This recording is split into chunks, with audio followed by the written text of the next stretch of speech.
Iran Israel সংঘাত পঞ্চম দিনে পা দিয়েছে। প্রতিদিন রাতভর চলছে হামলা আর পাল্টা হামলা। শহর জুড়ে বাজছে সাইরেন, আতঙ্কিত মানুষ ছুটছে নিরাপদ আশ্রয়ের খোঁজে। এরই মাঝে এক বিস্ফোরক মন্তব্য করে নতুন এক উত্তেজনা ছড়িয়ে দিয়েছেন ডোনাল্ড ট্রাম্প। তার সোশ্যাল মিডিয়া প্ল্যাটফর্ম ট্রুথ সোশ্যালে এক পোস্টে মন্তব্য করেছেন, সবার অতি সত্বর তেহরান ছেড়ে যাওয়া উচিত। ট্রাম্প লিখেছেন, ইরান পরমাণু অস্ত্র তৈরি করতে পারবে না। একই সাথে তেহরানের বাসিন্দাদের সরে যাওয়ার বিষয়টিও উল্লেখ করেন তিনি।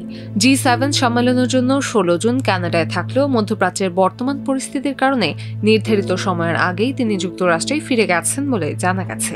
কানাডায় থাকাকালীন এক সাক্ষাৎকালে তিনি এমনও ইঙ্গিত দেন যে ইসরায়েল আর ইরান সমঝোতায় আসতে যাচ্ছে। বিশ্লেষকদের অনেকে মনে করছেন, তেহরানবাসীকে সরে যেতে বলে ইরানকে চাপ দিয়ে ইসরায়েলের সঙ্গে সমঝোতায় নিতে চান ট্রাম্প।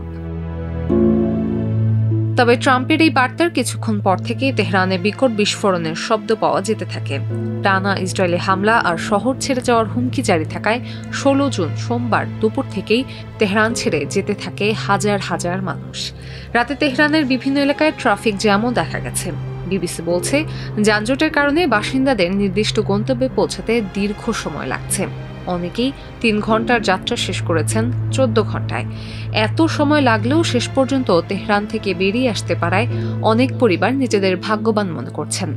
বিবিসি আরও বলছে, যানজটের কারণে অনেকেই তেহরান না ছাড়ার সিদ্ধান্ত নিয়েছেন। কিন্তু টানা 4 রাত না ঘুমিয়ে তারা বিপর্যস্ত। অনেকেই প্রশ্ন করছেন, তেহরান থেকে 1 কোটি মানুষ কিভাবে সরে যেতে পারে।